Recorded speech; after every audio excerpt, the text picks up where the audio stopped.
Testing, testing. It's always there. There we go. All right. Okay, thank you. Good morning. This is the Joint Committee on Water and Land and Committee on Ocean, Marine Resources, and Hawaiian Affairs. It is Friday, February 15th, 9 a.m. in Conference Room 325 at the State Capitol, and we're convening for an informational briefing. This briefing, the purpose of this informational briefing is for the Department of Land and Natural Resources to update the committees on the work of the state in meeting the requirements of the Corrective Action Plan, the Hawaii State Historic Preservation Plan, and the staffing and funds challenges facing the division to function and meet the requirements of the Corrective Action Plan. And the Corrective Action Plan was something that the National Park Service put the State of Hawaii's Historic Preservation Division, which is within the Department of Land and Natural Resources, on a high alert status in March of 2010 and issued a corrective action plan to be completed within 2 years, beginning in October 2010 and ending September 30th, 2012. We believe that it's important that the public and the committee get a briefing on the status of this action plan. So with that, we have Chair Ayla. Yes, good morning. Thank you. And who did you bring with you today? I have Pua Ayu and I have Esther Kiana. Okay, and Pua, for the audience? Is the administrator for SHPD, Historic Preservation Division. Right. Okay. Okay, So, and then Esther. Esther Kiana is the first deputy for the Department of Land and Natural Resources. All right, thank you very much. Thank you. Okay. Aloha.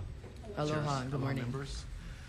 Let me begin by saying just generally the overview is we're not there yet, but we're getting closer every day. The National Park has asked us to look at 7 areas for improvement. The first area is administration, and that probably created the largest challenge for us in terms of hiring staff. Currently, there are 4 positions that the National Park Service has made it a part of our hiring hiring and bringing aboard in order to comply with the cap. So I just want to go through the 4 positions that we have not hired as of yet. Okay. So the first one is the Kauai archaeologist. With regard to the Kauai archaeologist, we are requesting, you have before you in this budget, requesting to move the special funded positions to general funded positions because we don't have enough special funds. The CLG grant specialist is in the same category. We have been talking with National Park Service, and because CLG is a smaller part of the compliance action plan, they have agreed with us that it would make more sense at this point to hire another architectural historian and put the CLG, Certified Local Government, responsibilities under the architectural historian. Again, that's another position that is being requested, funding is being requested for in this budget cycle. The librarian, it's a federally funded position that is going to be affected by sequestration if sequestration occurs next month. So we're contemplating alternate methodologies to deal with that position and the responsibilities of that position. It's also part of an internal reorg, or it will become part of an internal reorg to create an IT communications branch within SHPD. The 4th position that we have not hired as of yet, which is funded, is the Maui archaeologist. And we have had 8 people interviewed for this position. 5 were determined to be not qualified. 2 were offered other jobs that paid more. 1 was offered the position, thought about it for a while, and then declined because their current employer offered them additional training. We are now working to qualify additional candidates to interview for the Maui archaeologist. The second phase or the second category is the survey and inventory category. And we have developed procedural standards for survey. These are substantially complete. Standard operating procedures have been done. They were turned into National Park Service for review on February 1st. We have completed the historical architecture guidelines. They've been drafted and submitted for review on February 1st. We have the GIS templates that have been created to meet the federal, I think that's Cultural Resource GIS metadata and data transfer standards. We're working with local cultural resource management firms and the Society for Hawaiian Archaeology to review these forms to see how workable they are.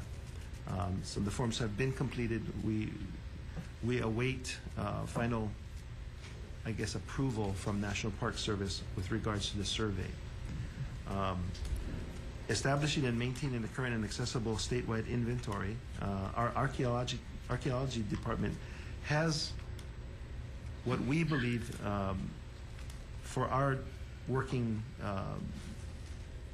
procedures and inventory, but it's not centralized. So we're taking steps to centralize the inventory and to update it to meet the needs or to update the needs that we expect National Park Service is asking us to comply with.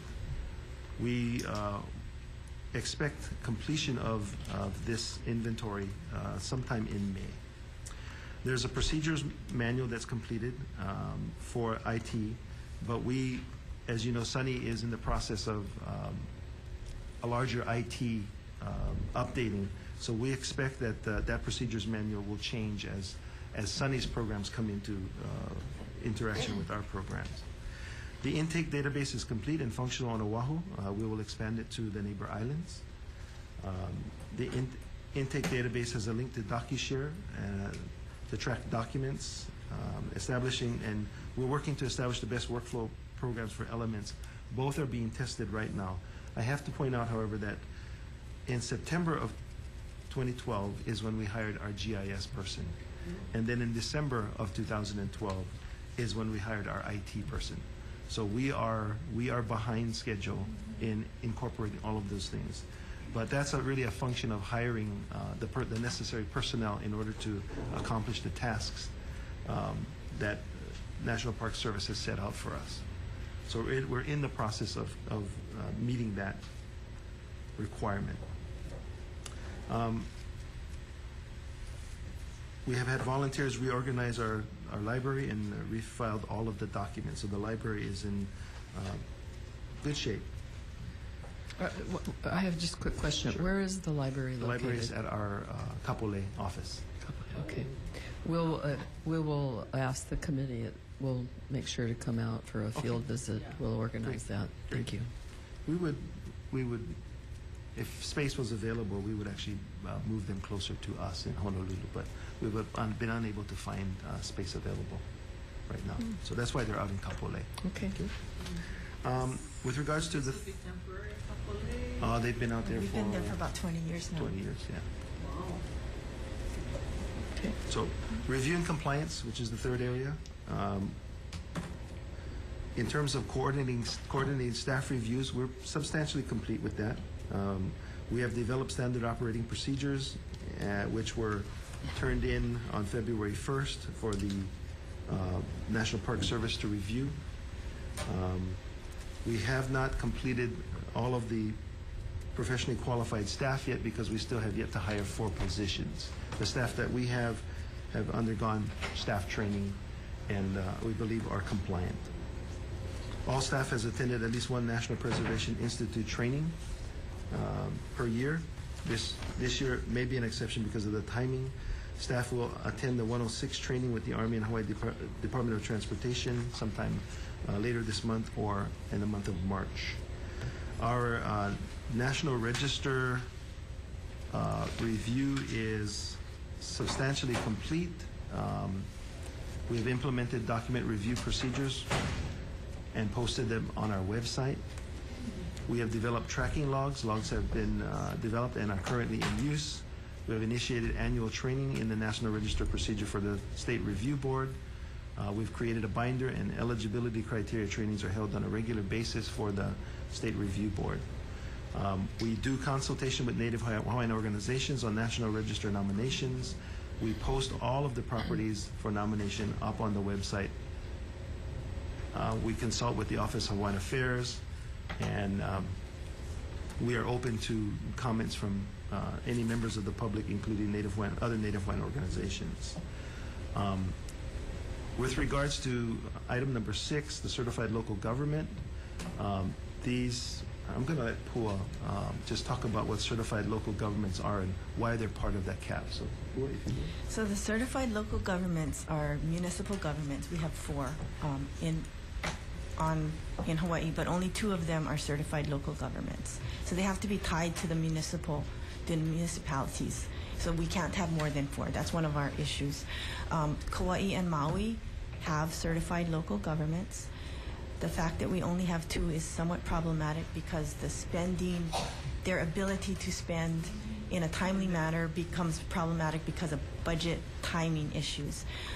Also, the fact that the counties have to put resources into this is sometimes problematic for them. So we've been working out those issues, but we have met the certified local government requirements. They were required to evaluate and certify the CLGs, and that was done last year.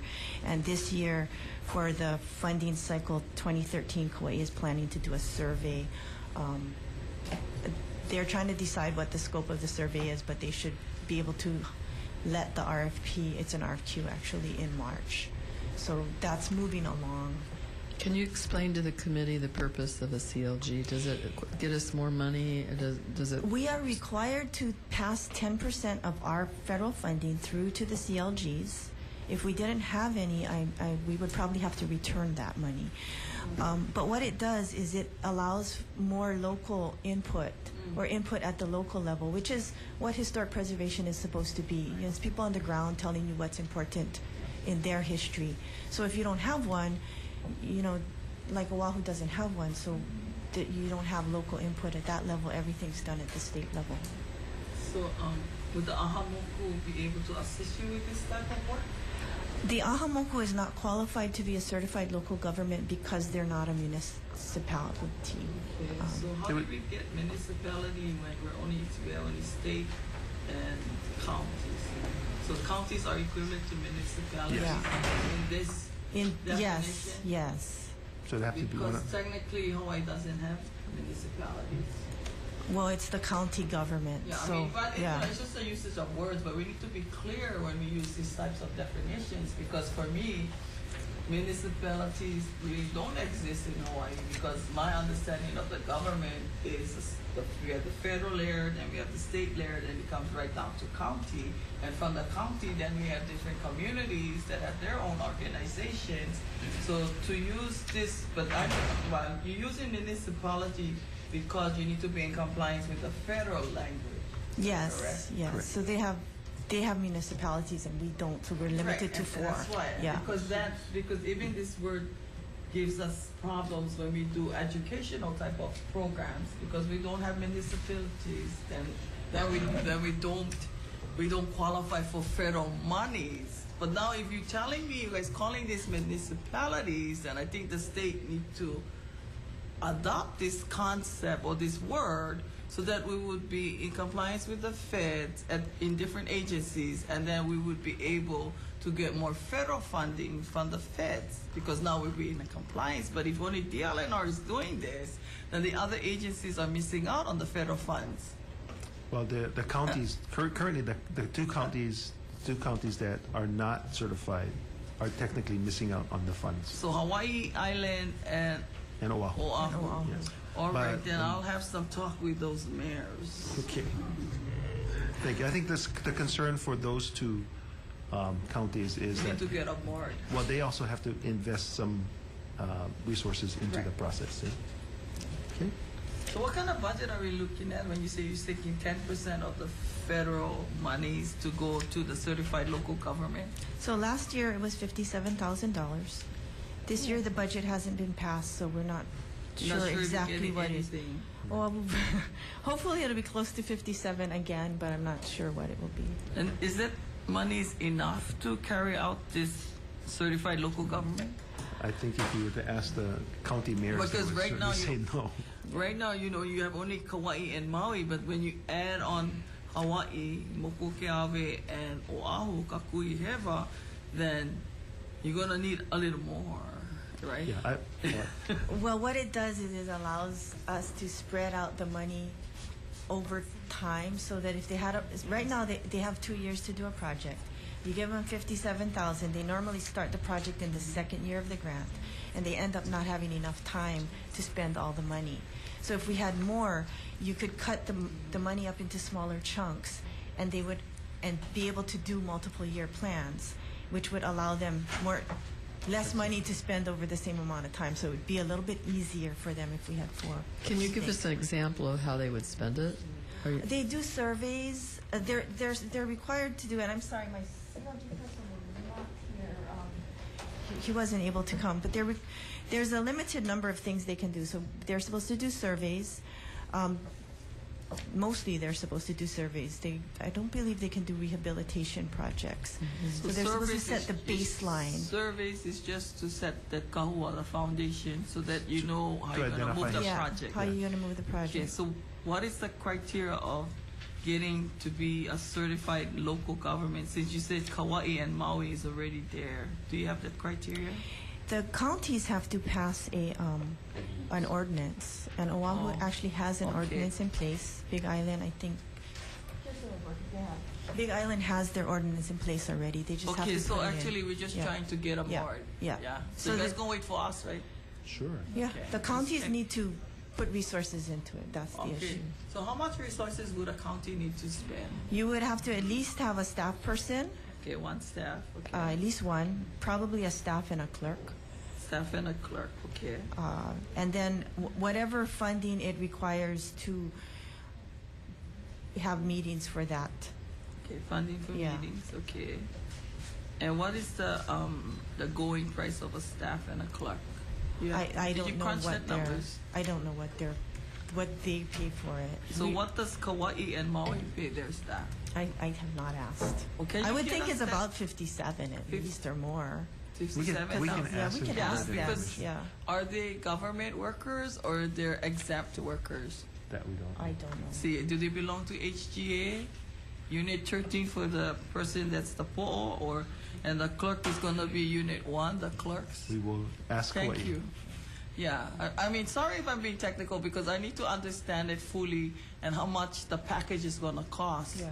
Because if some of the counties cannot put aside this type of monies and they spend their monies, which we know this is a need, so we have to get them on board to make sure that they can support themselves with this type of That would be program. great. So we'll ask them.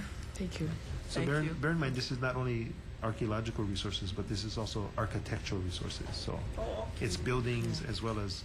Okay, do we have a lot of Native Hawaiians doing this type of work? No. No. Also, you had also said about culture resources, the GIS, and you said about a list of CR firms. Who are those firms? The CRM firm, cultural resource management firms, we have a list for archaeologists because we permit them. It's on our website. I Okay, it's couldn't on tell the you. website. It's on the website. I couldn't tell you off And the the top of my architect, head. you also have a list? We do not have a list for architects. Well, not yet. We don't permit architects. They are licensed by a different agency. They're licensed by an agency, so they would have to go to DCCA to be Yes, licensed. I is that believe correct? so. Yes. Yes. But we could come up with a list. It may not be complete. The ones that we work with, the ones that we have conversations with. Okay. Well, along this line, do you also envision a training program where we can have qualified people up to par into this type of work? Did you integrate with the university systems to make sure there's vocational training for this type of work? It's not Because I don't vocational. want all the people training. coming from the mainland telling us what to do. I understand Learning that. from the books, who don't come from the AINA. So when they make their decisions, it's not pono their decisions. And I understand that. And even if they have a doctorate degree, it doesn't matter to me. So we do need to get more local kids Yes, and into that's college the to issue get their here degrees. that we need Yeah. to Yeah. So address. Thank you. Thank you. Members, is there any other questions on this? I have Okay, one more thank you. part of the state Okay. plan. Well, Okay. one more section. So One of the requirements was for the state to complete its state plan. We have been done. We're complete with that, and the state plan was accepted by the National Park Service in December of 2012. Okay, thank you. Before we move off this, then, I know the status of the CAP is still incomplete. Is that correct? Yes, we have. I pointed out some of the things that we need to do. Yeah. We've submitted a progress report to the National Park Service. They're going to come out in March. We're going to have continued discussions. Okay, so we still don't know They're gonna if there is a, Yeah, we won't know We until won't after know March. until Till March. March. That was always the plan, was they would come out in Okay. March. So what is your now feeling of being certified? You think you're gonna get it, or you think you need to do more things? Well, I think we need the legislature to approve the additional funding that we've requested, because that's certainly part So of what was the funding complying with the cap. you're looking for? The 2 positions. The 2 What was it for? positions, and what is the cost? 148,000 and change. And then the up. Change. So the positions, so the way I'm looking at it is these positions are actually the salary plus the benefits. Is that what we're They looking would at? go into general fund, so the benefits are not calculated as part of that. Oh, so who's gonna carry the benefits? The general fund. Yeah, the general fund carries Okay, the general benefits. fund's gonna try to take care of all of that. Yeah, that's our It's- request. yeah. Okay, And it's that's in the the executive request. budget this year. Okay, so you would, so looking at this 148,000, so that would be about a $70,000 job per, Those Person? are or 65? archaeologist. 60, 65, 60 yeah. to 65. Somewhere around there. what is your program code so we can look it up in the executive? LNR 802. 802? LNR. There's also some funding for upgrading some of the computers and the Okay, computer programs. Because you're updating, right? We Your have. systems. Yes. And then is your website friendly, or is it one of those that you gotta go here and there and all over before you hit your links? It's I less mean, I'm friendly really than been it a- could you know, be. Yeah, that it's you less put- friendly than it could be. It's a big department, so yeah, sometimes Right, you have right, to right. go. And I understand that. You know, like for me, you know, we have all this wonderful media, we have all these wonderful things, but if I need to learn it and use it, fine. But right now, in my situation, because I'm older and I have gathered a lot of my knowledge through experience and through doing a lot of these things, I really don't need these things, and I could navigate and figure it out. So hopefully you do have website-friendly things so people can navigate through the systems. Well, we have an IT person now, so once we get the compliance with national parks. So what is on- his salary or her salary? I think he makes 58 and change. 58 and change. And then the other person you just hired, the the GIS? GIS, I believe that's 53 something. 53. So they're all the 50,000 people. Okay. That's the range. Yeah, that's the range.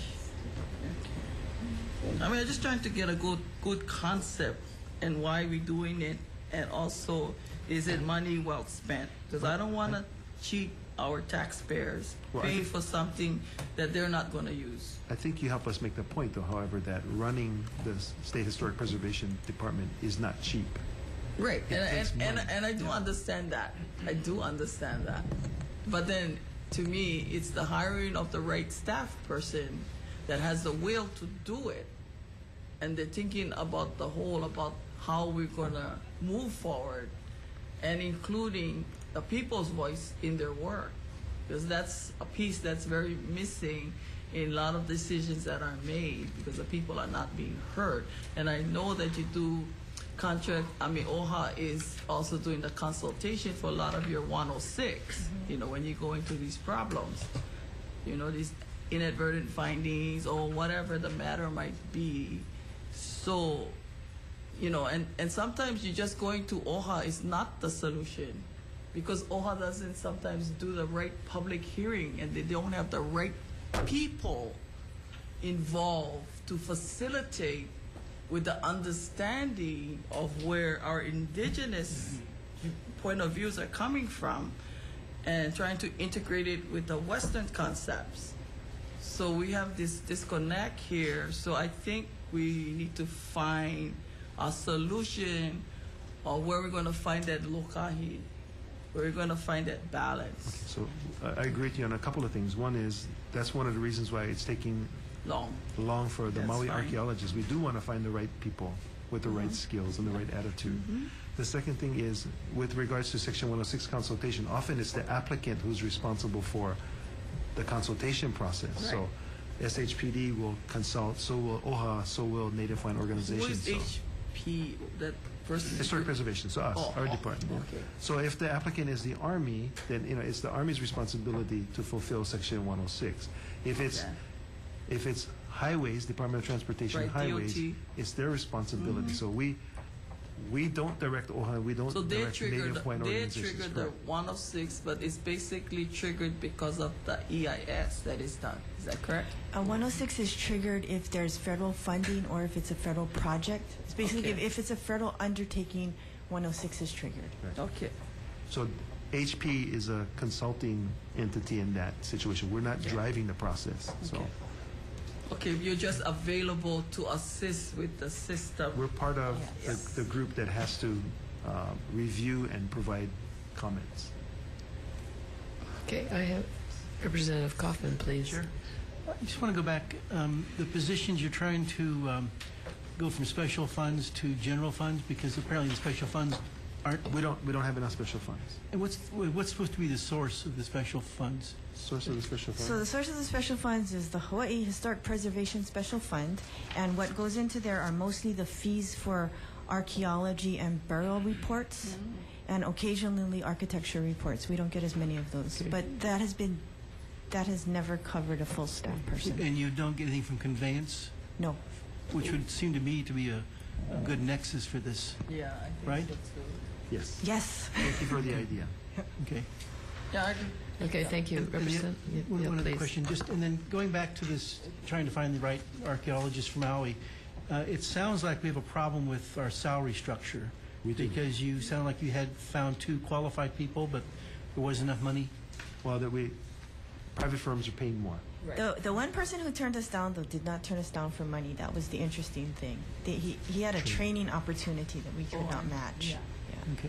And I can agree with that. Training should be So ongoing. yes, I mean, salaries are an issue Yeah. right now because there's a lot of work going on. There's a lot of demand for qualified archaeologists, qualified architects. So it is very competitive. Okay.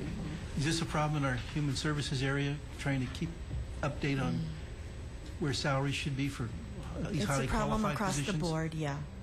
Okay. And it is. Thank you. Thank you. Okay, Representative Just Lawan. a question about the 106, Section 106 Sure. process. So SHPD is like a consulted party in that process, or do you? I mean, because if you have data or GIS layers or existing surveys, do you share it with the? When we have it, we share it. Okay, so they don't have to redo No. No. the work. Okay. But right now, they have better systems than we do. Yeah. Okay.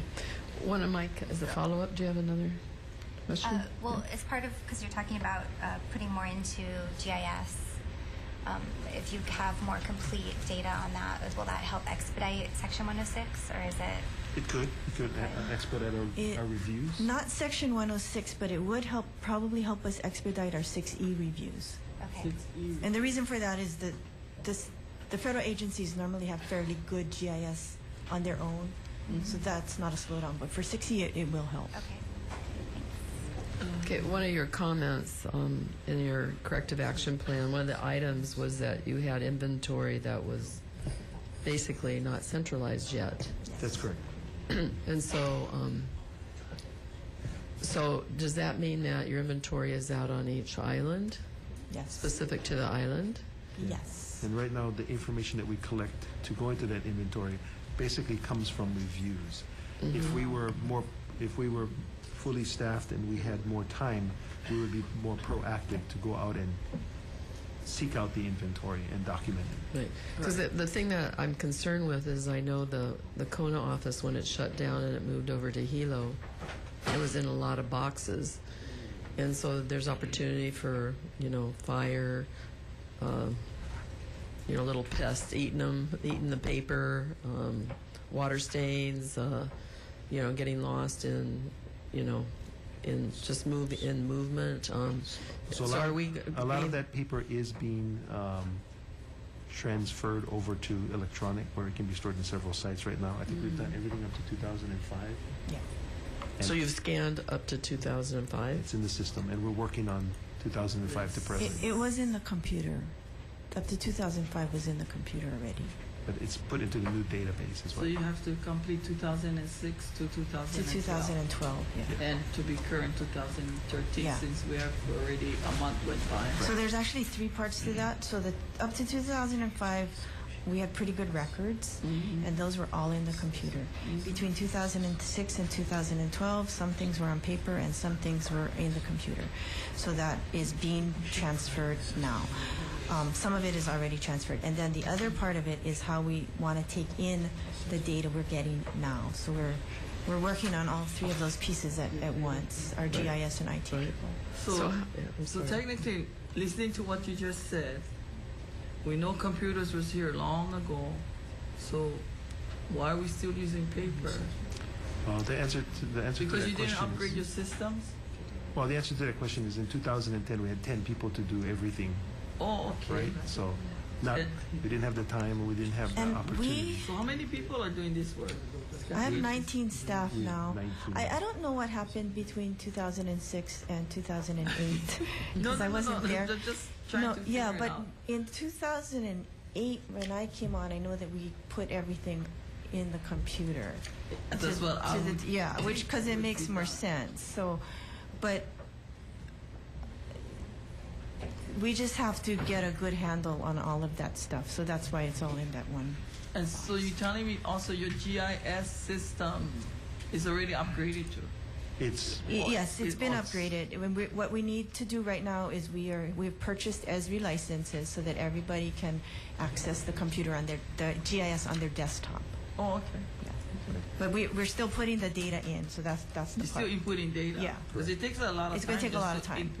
Input data. So you have what, HGA workers doing that work, clericals? We are going to have to look at getting interns probably from UH. We're working with UH to get interns. Right, and that was, yeah. was my next thing, or if you were going to get interns to assist you with this project. Yeah, that's the plan. Right. I mean, because it only makes sense. I mean, because we're training people to do this type of work, then we need to have them on board and training them so that we don't fall behind and we'll always be current. Yes. Yeah. Because I know, like, your bureau conveyances with your land transactions, I mean, it's daily being done. Daily. So you're kind of, you know, but don't you have people cross-trained to do this type of work too? I mean, because sometimes if there's downtime in another section, maybe you could borrow the clerks to upgrade or Our scan the GIS person papers. is cross-training our clerical staff, and also all of our review staff have been trained on GIS. Yeah, okay. Okay. so we're taking steps. Yeah, to do that. taking steps. Thank you. Okay. My other question is, what is your experience every month? Are we discovering new sites every month in the state? Yes. Okay, and how does that information come to you? Is it through the Soil and Water Conservation District when someone wants to do grubbing and grading? There's a lot of processes out there that I would think would start discovering things, and how does that get to you? How does that information get to you? It normally comes to us through the archaeological inventory survey or the monitoring process.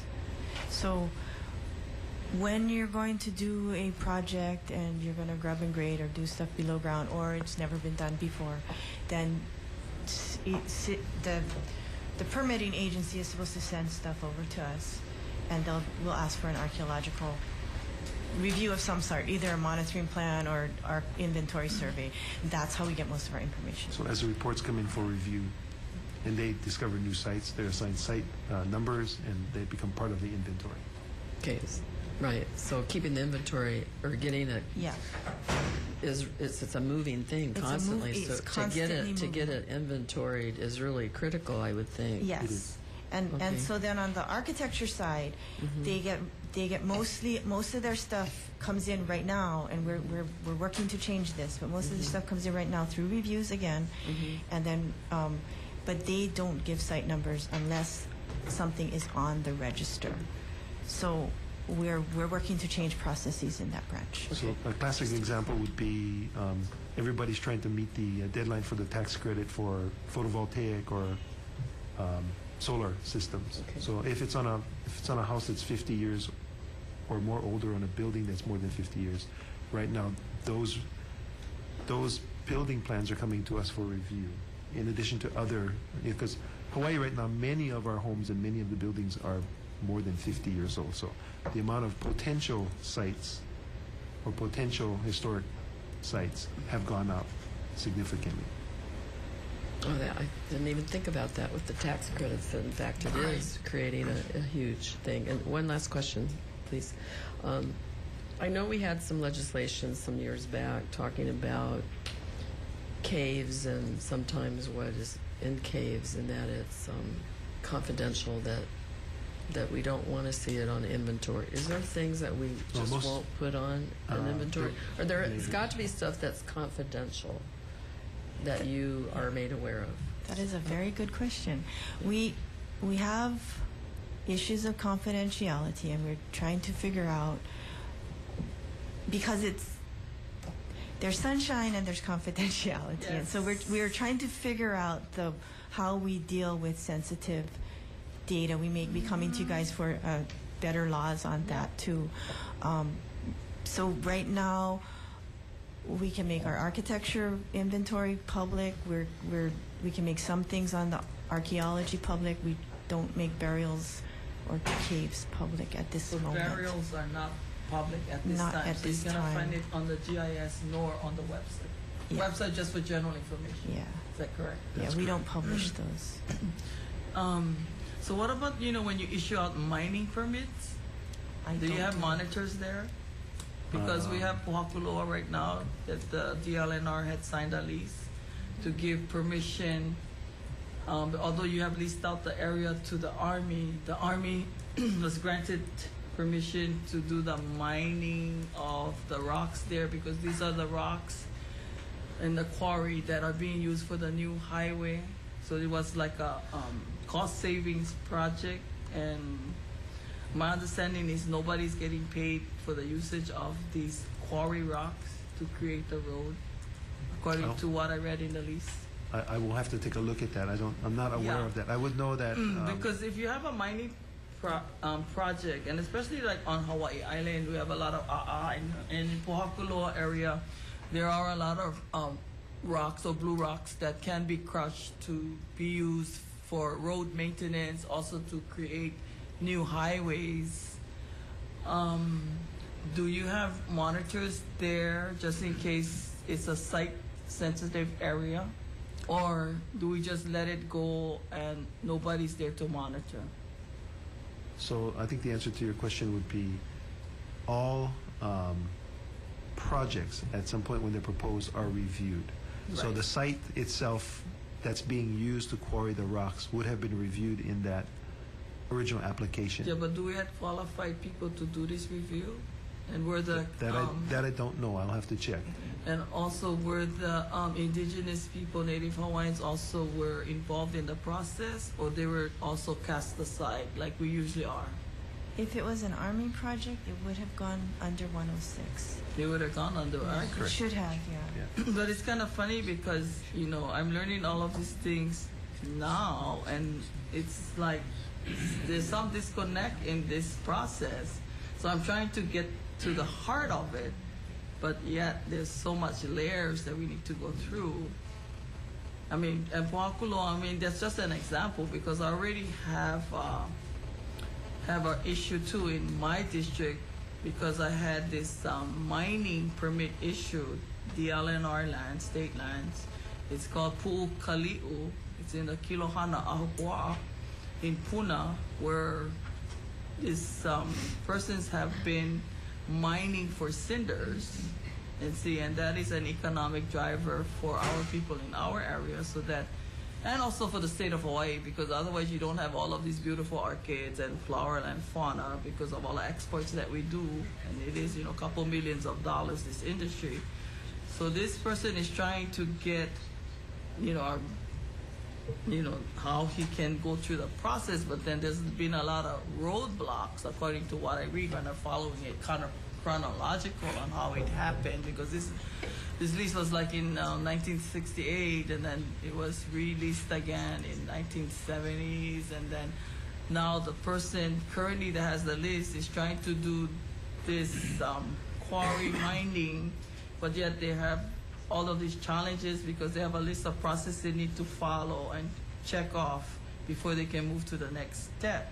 So do we have a process to streamline this type of process? Okay, that would be more of a land division That would be land division. review. So if you could provide me with a TMK or I an do have it. address, I have it then- in my office. I have a folder on it. then we can because have I've been land looking at it. management take a look at the Okay, issue.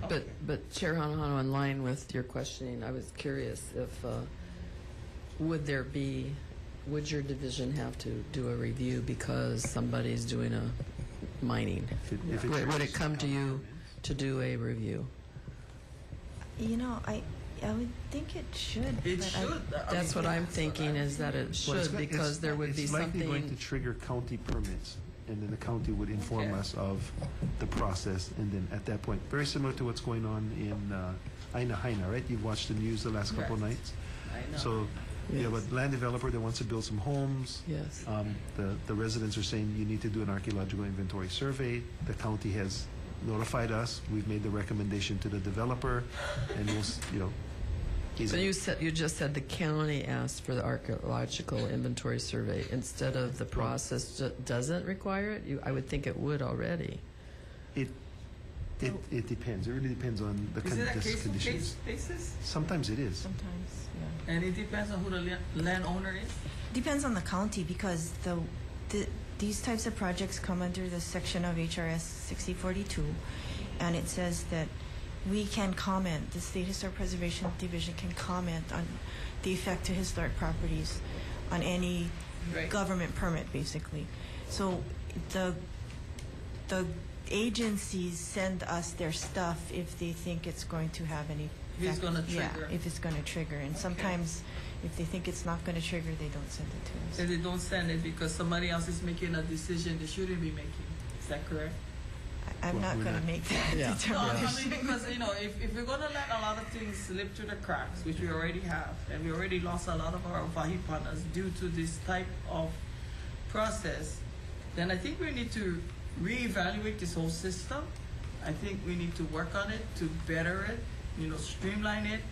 And a lot of times, this permitting process within the county, the state, and federal government, whoever the roles they play, they always leave out the people. They always leave us, our maka'ainanas are always left out in this process. Why is that so? Well, there are some situations like on Kauai where land has been farmed for 100 years. We don't think that we should review a report every time that they want to go and plow that same field over and over again. So Yes, I mean, some cases if it's it's the desire for the legislature to make policies to say that we review everything, then we're okay with that. You just have to give us the resources to do it. Right, and we don't have the call out to do it. But we have the people to voice their opinions and, and say what is pono. I think for me, the critical piece to this is if during the process they believe there should be review, I believe we want the review done in a timely manner. And I think that is, kind of where we've been going with, that doesn't get delayed. But it sounds like we're asking for a lot of review. And so what is the numbers today? How many reviews does your office do, let's say last month, the month And I before? Are you apologize. I tracking? knew I should have looked up those numbers before I came, and I did Yeah. not. Do you I know keep a data on it? we do. So I can get that to you. Do you have a monthly report that's put up on your website? No, we don't. But that. So can you that'd do be- that? I think that would be yeah. good information so people know, like they can see the value of this. Of the division, right, and what and you're I doing. think, that would justify your existence. Yeah. I mean, it's national- almost like, Yeah. in comparison with public safety, like how they can justify why they're paying a lot of overtime because Yeah. they have overage in their Yeah. count, overpopulation. So, I mean, if you can show us all that work that you do, I mean, that would Well, be wonderful. I think that putting a monthly report on how many reviews we do would actually be a good idea, but I just want to mention that I think we do a lot more than reviews, and Yeah, and I think if maybe we do too many reviews. Yeah, and then, you know, then maybe we can reevaluate it and say maybe there's some things that don't need a review. You know, depending on whose eyes you're looking through.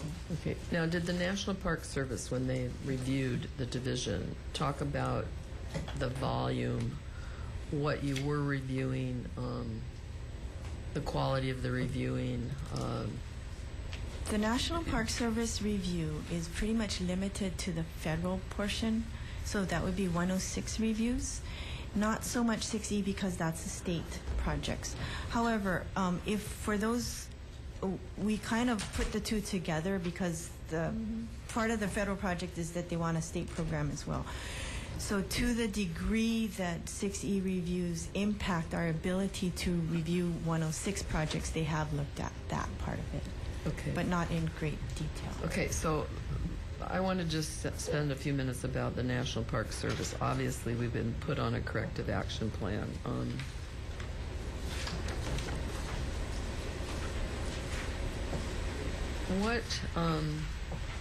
Basically, there was something we weren't doing that got us to that place.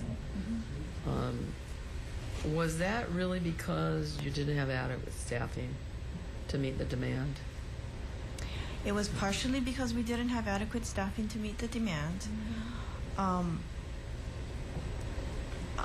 I think that partially we never were fully functional in the certified local government or the survey area, and that goes back to our beginning as I looked at the processes that we have. So and survey and inventory is really important. I think in archaeology we were fine, but in architecture I'm not quite sure exactly what we were doing. So I think part of it is that in the years prior to my coming on, we also hadn't turned in our grant request on time for I think 3 years. That was one of the triggers. So it was also how you were managing the money. Yeah. The grant money that was coming in from the federal government was a big part of this? Reporting. The reporting, Reporting. yeah. Okay, so we're okay, they're coming in March. Yes. What are they going to do in March? Oh, I can send you their list. They gave us a list of what they're going to your look for. your checklist. Yeah. Okay, that'd be great. Yeah, they're going to be reviewing a lot of the documents Yeah. that we submitted. And we have these for you. So this is what they gave us in April and the follow-up. So you can look at that. This is pretty much what they'll be looking at. But So you're feeling pretty good that we're I think We're we're being well on resolved. track. Yeah. And that we can resolve everything. I think there are some things that even when we first saw it, if you had asked me whether we would be able to hire everybody in 2 years, especially since it started during a year when we had position freezes and we were losing money, I would have said this is going to be really hard. And the survey and inventory requires a lot of changes in processes from how we normally do things, so that's taking a while to get it done well. Other than that, I think most of our stuff is well on track and substantially complete. But those two areas we would have had a hard time with anyway. okay. Can we move on and talk a little bit about one of the items you were required to do, which was the State Historic Preservation Plan, the state plan? Can you Sure. tell us a little bit about?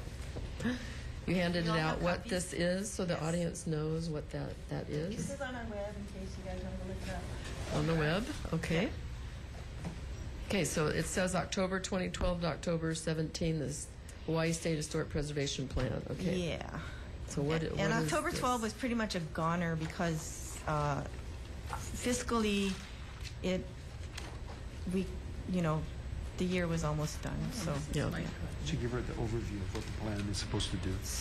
Overview, the plan is supposed to have a lot of public input, which we did have, and you're supposed to come up with a goals and objectives and an action plan for 5 years. So if you go to page 21, that's the start of it, and it has our various goals and objectives. It also has at the end of every section, it has the measures and the resources acquired to achieve those goals for 2013 and 2014. And we have included the resources required at the end of the report that Mr. Isla was reading, called Budgetary Implications of the State Plan. So those are the recommendations of the state plan. Well, you really had a nice advisory committee members. We did. I think It's a nice set. SMS did a very good job for us, Yes, and this was a very good process. Take 34. Would you like to translate Ikawa Mamua Kavahope? It basically means that in order to move forward, you need to look at the past. Yes. Okay. Okay. Thank That you. was a test, right? So in the, so But I think the I'll important let thing Hawai'i about the take it plan, I mean, we're already, given the clock ticks really fast here, we're in our, the House budget isn't yet filed, but it will be in a couple weeks. We'll have budget decking.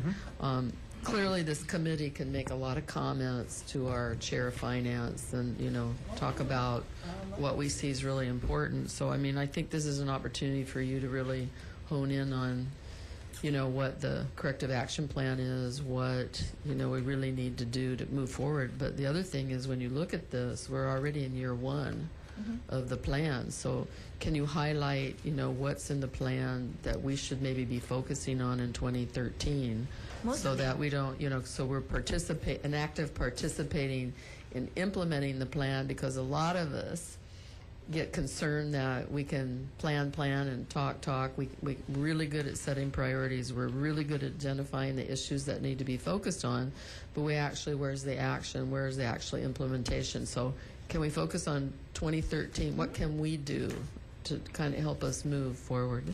So 2013, most of the things in here are stuff that we have already started because we were aware of the budget implications and that the budget was going to go in.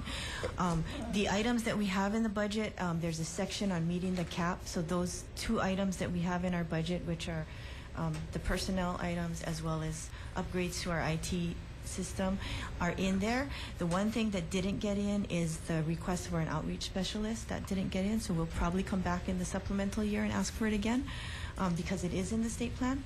There's also a request for doing some context studies that didn't get in, so we'll probably come in again. The thing that I want to and a lot of the first year was to lay the groundwork of public information outreach and training to the counties, to the legislature, and to contractors. Yes. And that also will require some money, and that didn't get in either. And we're trying to hire, is that the outreach specialist? That was partially the outreach position? specialist, and it's partially in-house staff. So we're trying to see what we can do with in-house staff to meet those goals. The other thing that we need to note is some of these goals belong to other agencies because it's a statewide plan, it's not Shakti's plan. Right. So there needed to be collaboration because that's kind of the idea behind historic preservation. So some of the goals are for OHA, and some of the goals are for DBED, and some of the goals are for HHF, Historic Hawaii Foundation as well. And were they, and they're in agreement with what's in here? They were all part of the process. Yeah. Whether they could speak for their agency, I don't know, but they were part of the process. Okay, is there anybody here from OHA or Historic Hawaii Foundation? Historic Hawaii is here. I don't think Do you want to come up and comment What about since you're here? Hawaiian Civic Club? Or County of Hawaii?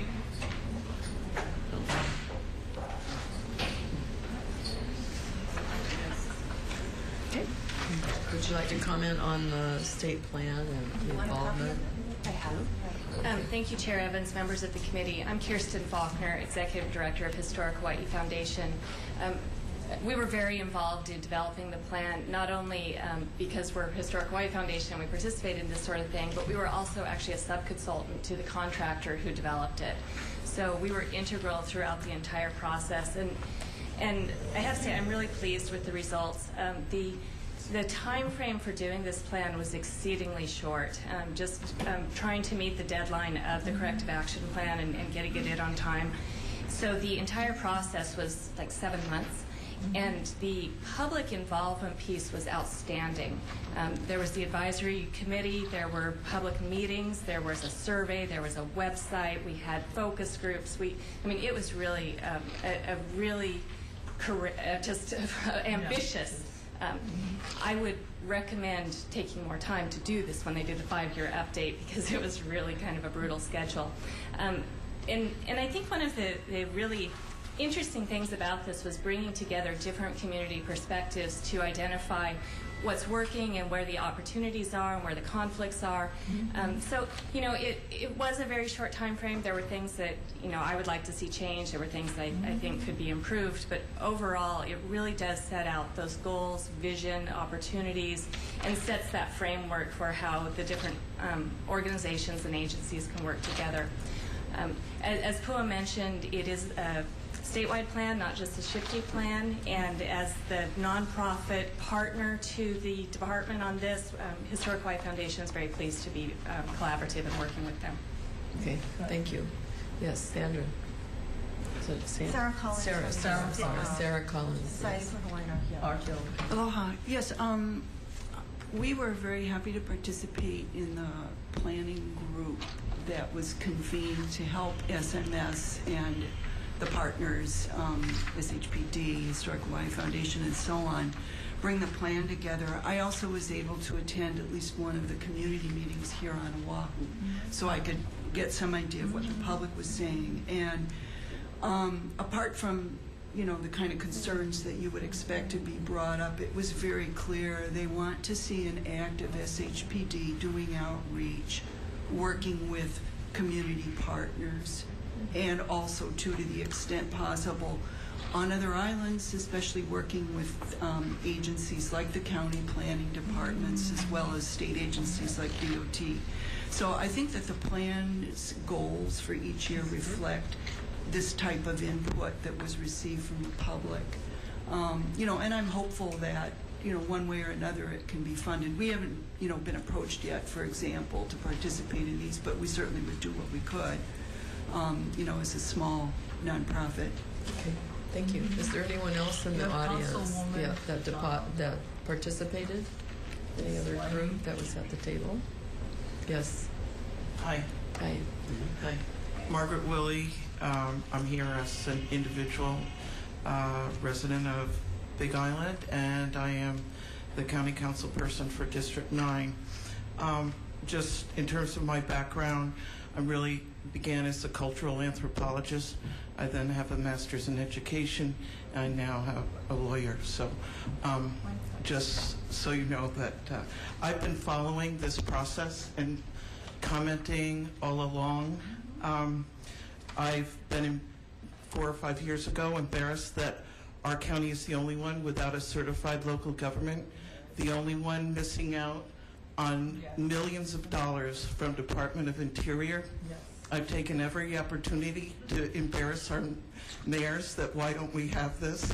So I've commented on their plan and most recently on the corrections.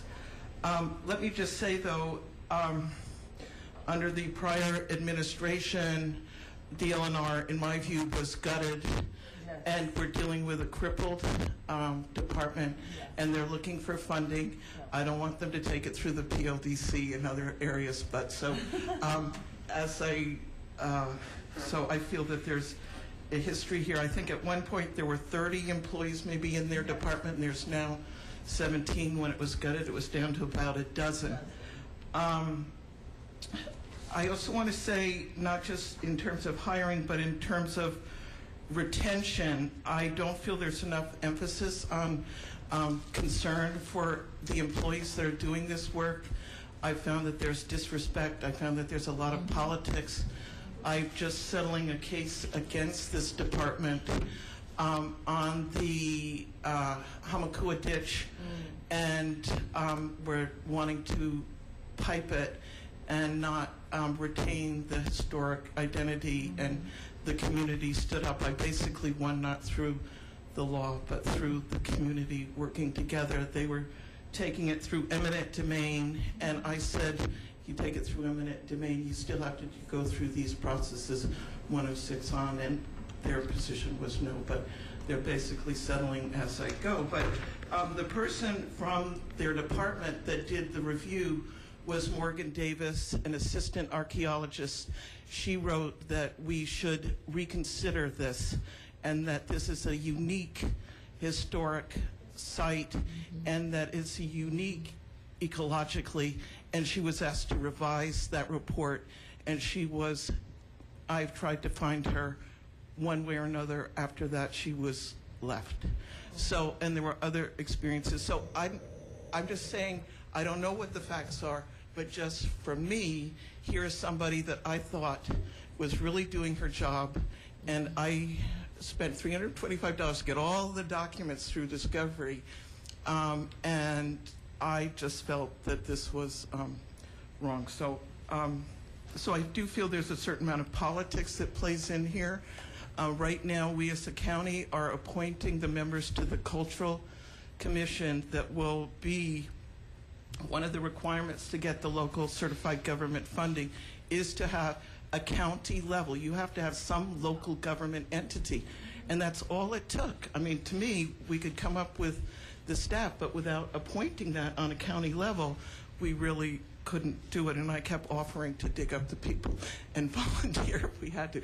But this coming week, I believe we're appointing them, and I would suggest maybe Representative Hano look over that list. There's supposed to be at least... Can you send me the list? I can. I will. See if you're okay. qualified or not. Yeah, so again, look at, there is politics at play, and it doesn't mean there aren't some people qualified. There's some that I was not sure of. I want to just address also Representative Evans' concerns in terms of the studies. You know, the whole, I just find the whole thing is how do we ignore and how do we get around all of these studies? But they really should be streamlined, how to do this. And everything is done by thresholds. You don't have to do it if you're in this category. You don't have to do it. So you end up fighting all the time. Are you over 15 acres? Are you state funds? And we need to make it so that it's not these artificial things that then we spend our whole time. How do we fight over if you're under 343 and have to do this? It should be simpler, but it shouldn't be these artificial lines. And that's something that I really want to work on. And it's also due process for the people that are the developers. I mean, it's not like we have trying to balance interests, but you need to, what I keep saying is we need to have a checklist. It should be simple. It should be, you know, you do this, you've done it, okay. So there is a good point, but it doesn't mean don't do it. They need the funding. And there is, I think his name is Vatusic, somebody now that's really good on the Big Island. There's only one person there. We have so much that we're about to lose. They did have big hearings on the Big Island. I think there were 90 people at the one in Kona, but it was, you are our enemy. You are the ones that are blocking us. You know, a feeling that it's, you know, we're the only state with an F. We got an F grade, okay? The only state, and we're so archaeologically rich. So this is very important to me on a county level. I think it's important that we work together.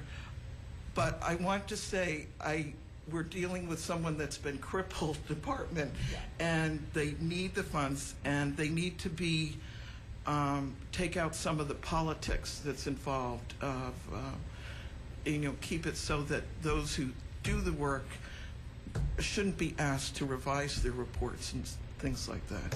Thank you. Thank you very much. And were you involved in the development of the state plan? Yep. Okay.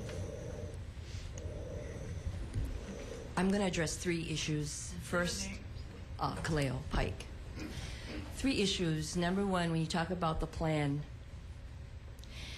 I tried to get involved in the plan, and yes, these people that are represented in that panel are great people, but the net wasn't thrown far enough to capture real cultural practitioners on that board. And people who actually volunteered, like myself, who were told that your services are not needed because we are full. That is not okay. So that was the beginning of that process, and I did speak to Hirsch Singer, who did the survey, and yes, they did all of these different things that Kirsten had said that they had done. But did they reach the people? I don't think so. Aole loa. They did not reach the people. That's one concern, and that was with the plan. The second thing is inventory of sites. And I'm glad that Bill mentioned Aina Haina. What he failed to mention is the community called SHPD or sent a letter to SHPD in November of last year. Got no response except to say that they didn't find any archaeological. Now, this particular property they're talking about is surrounded by 1,000 acres that the state, by an executive order from the governor in December of 2012, something should have triggered that this is a parcel that is not in the middle of a subdivision. This is a parcel that is surrounded by preservation land. There are numerous sites on there. I just went up this past Sunday. As from a cultural perspective, the problem I see with SHPD is they wait for the inventory service to come in to justify their inventory. Rather than listening to the community and getting community input, they are not doing enough outreach into the community. The NHOs that they are looking at, the Department of the Interior has a list of NHOs that they could easily contact, get information, and contact these NHOs. I belong to 4 NHOs. I don't receive anything from SHPD. So it's not just as an individual I'm talking about as groups. We are not being consulted on a broader perspective. But the Aina Haina is critical because only yesterday did a state historic preservation archaeologist go out to look at the site. And indeed, there is, in her opinion as well. So my question is, if we're going to wait for the department, regardless of their staffing, regardless of anything, they are listening to the development. They're just not listening to when people come forward with information. And that is so critical going forward in this process. Okay, thank you. Is there any other comments on the plan, state plan? And the state plan, as I said, needs to include that community outreach. And it did not do its best because it already at this get-go, almost all of the people that served on that committee were on the committee from before. Okay. They did not include new information or new perspectives. Okay, thank you. Thank you.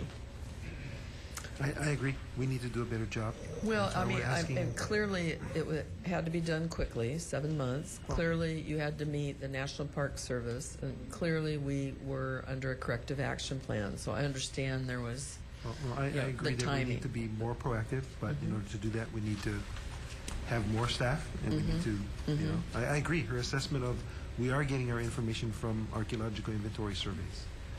That's the current status. When we get more people, then we can be more proactive. We get an outreach coordinator, we can outreach some more. So, Well, I think you're going to find that, you know, with Chair Hanahano and myself, you're going to have real advocates trying to help and push this division to get what they need. So I'm hoping that the Correction Action Plan clearly will help us achieve what we need to do to make this division, you know, really more in the moment, helping make decisions instead of feeling sometimes that it's kind of like you're underwater. You're trying to keep up with everything, but it's very difficult because reflection and the ability to get on the phone, the ability to contact, have those conversations, maybe even doing site visits. That's extremely time consuming. That's why my question to you was, how quickly does this information come to you? How many do you have to review? Because if you get swamped, you know, and you get more and more backed up, then you start getting pressures.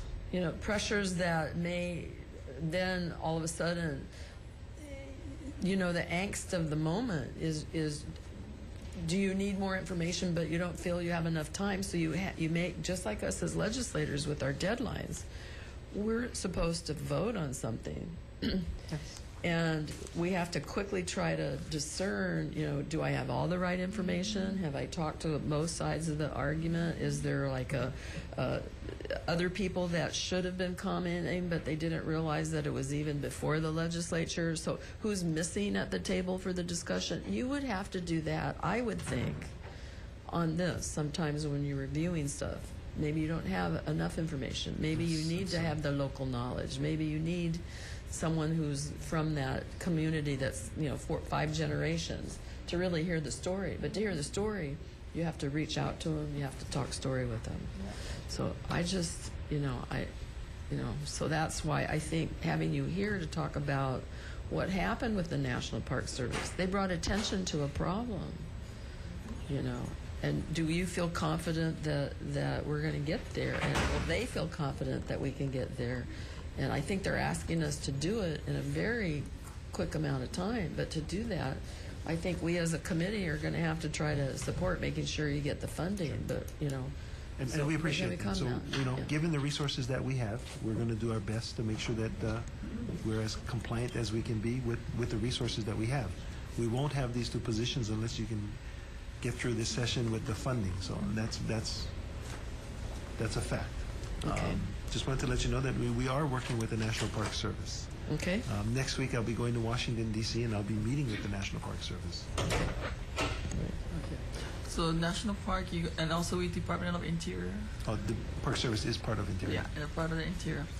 Yeah, I just have a last comment. I mean, being that we're already at the bottom of the barrel with the F grade, I think, in what you have just commented to us and your study that you have done and your plan that you have done, it looks like we're on our way to an A instead of an F. Thank you. We're going to try. Thank you very much. The chair left, so. Cindy had to go. The 2 chairs. Oh, she wants me to grab all. Well, does anybody else have any comments that would want to share with the committee? Okay, seeing none, this committee of water, land, is concluded. Thank you. Mahalo yoko no Thank you for all the help. And have a good weekend.